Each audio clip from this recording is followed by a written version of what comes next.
इस न्यूज के प्रायोजक हैं अनुष्का एकेडमी। सरकारी सेवाओं में जाना अब हुआ आसान।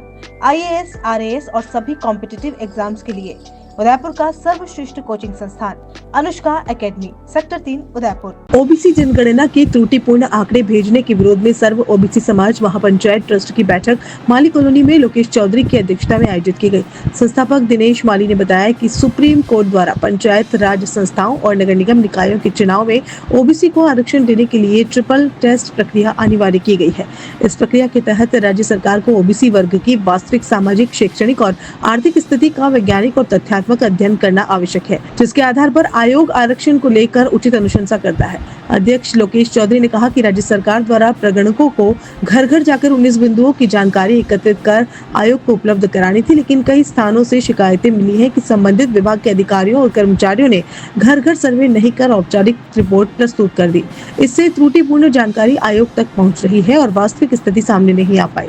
उन्होंने बताया कि इस संबंध में सर्व ओबीसी समाज महापंचायत ट्रस्ट के पदाधिकारियों ने जिलाधीश के माध्यम से अन्य पिछड़ा वर्ग आयोग के अध्यक्ष, मुख्यमंत्री और मुख्य सचिव राजस्थान सरकार को ज्ञापन देकर अवगत कराया था। एडवोकेट रतनलाल गुर्जर ने कहा कि ज्ञापन के बाद भी घर घर सर्वे नहीं कराया जा रहा, जिससे ओबीसी समाज में भारी रोष है। उन्होंने चेतावनी दी कि पहले चरण में शहर के जनप्रतिनिधियों को ज्ञापन दिया जाएगा और यदि मांग नहीं मानी गई तो ओबीसी समाज चरणबद्ध तरीके से तीव्र आंदोलन करेगा। मैं दिनेश माली, संस्थापक सर्व ओबीसी समाज महापंचायत ट्रस्ट उदयपुर। आज वर्तमान में जो पोजीशन है, सुप्रीम कोर्ट द्वारा एक आदेश दिया गया कि ट्रिपल टेस्ट के माध्यम से पूरे भारत में स्थानीय निकाय एवं पंचायत राज चुनाव में ओबीसी की जातिगत जनगणना करा करके उसके आधार पर चुनाव कराया जाए। बीच में हमारे राजस्थान ओबीसी आयोग के अध्यक्ष माननीय भाटिया साहब और पूरा आयोग उदयपुर संभाग की बैठक लेने के लिए उदयपुर आए थे। जिला परिषद में बैठक हुई थी और उस बैठक में भी ये तय हुआ था कि एक 19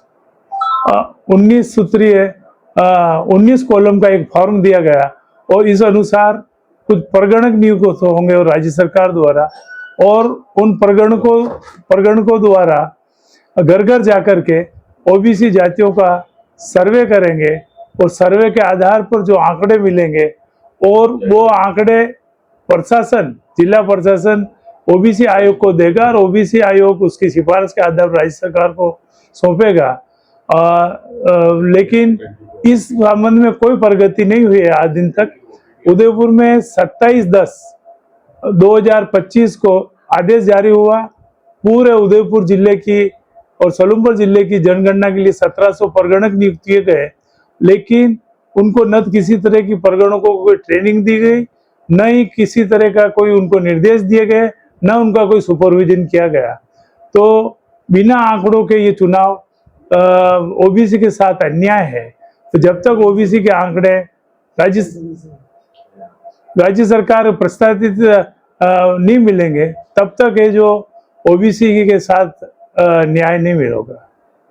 आज एक पूर्व में 7 दिन पूर्व जिला प्रशासन संभागीय आयुक्त महोदय को हमारे अध्यक्ष जी के नेतृत्व में ज्ञापन दिया गया और उनसे कहा गया कि अगर आपने शीघ्र इस पर कोई कार्रवाई नहीं की, हम आंदोलनात्मक कदम उठाएंगे। इसी के तहत आज सर्व ओबीसी समाज के पदाधिकारियों की यह जो बैठक रखी गई है, इसमें हम प्राथमिक चरण में हमारे जितने जनप्रतिनिधि हैं, चाहे जिस पार्टी के भी हैं, कांग्रेस हो, भाजपा हो या कम्युनिस्ट पार्टी, सभी को हम पदाधिकारी जाके मिलेंगे, उनसे आग्रह करेंगे कि ये सुप्रीम कोर्ट के आदेश की पालना कराएं और ओबीसी के साथ न्याय करें। लोकेश चौधरी, अध्यक्ष सर्व ओबीसी समाज महापंचायत ट्रस्ट। करीबन हफ्ते में पहले हमने कलेक्टर साहब को ज्ञापन दिया था। ज्ञापन देने के बाद में आज तक, उसके बाद हमारे महिला टीम ने भी ज्ञापन दिया और आज तक हमको कोई सुनवाई नहीं हुई है। उसके बाद में आज इन्होंने 1700 जो प्रगणक फाइनल किए, उसके बाद में हम मैडम से मिले, संभागीय आयुक्त मैडम से। उन्होंने कहा ठीक है, मैं इसको करूँगी। मैडम को भी कोई जानकारी नहीं किसको क्या करना। उसके बाद में अभी कुछ दिनों पहले हमारा महिला टीम ने जो ज्ञापन दिया था, उस ज्ञापन के अंदर कलेक्टर साहब से मिले और बोला सुप्रीम कोर्ट का आदेश आया था, पेपर में था, उसी दिन सेम डे पेपर में था कि सुप्रीम कोर्ट ने कहा था कि इस ओबीसी को सामान्य वर्ग में लेके चुनाव करा दिया जाए। मतलब सरकार की क्या मंशा है? सरकार की मंशा यही कि ओबीसी को आगे नहीं बढ़ाना। जब ओबीसी भी एक भारतीय नागरिक है, वो सब कुछ है, ओबीसी भी एक, तो क्या चाहती सरकार? अगर सरकार इस वक्त चाहेगी तो आगे ओबीसी भी आज 63% ओबीसी है। आज बिहार के अंदर जनगणना हो चुकी है। राजस्थान की सरकार क्या चाहती है? अगर ऐसा करेगी तो कैसे काम चलेगा? ओबीसी हर जगह, ओबीसी का राजनीतिक शोषण हो रहा है, आर्थिक शोषण हो रहा है, हर जगह शोषण हो रहा है राजनीतिक। हम ये सरकार से मंशा चाहते हैं कि ये जनगणना करावे और जनगणना के बाद में चुनाव करावे। धन्यवाद। नाम बताएं अंकल, क्या कुछ है? मैं रमाकांत अजरिया, संरक्षक ओबीसी। मुझे ये नहीं मालूम है कि ये सरकार जो निर्णय करती है ये धरातल पे उतरते हैं या नहीं उतरते हैं।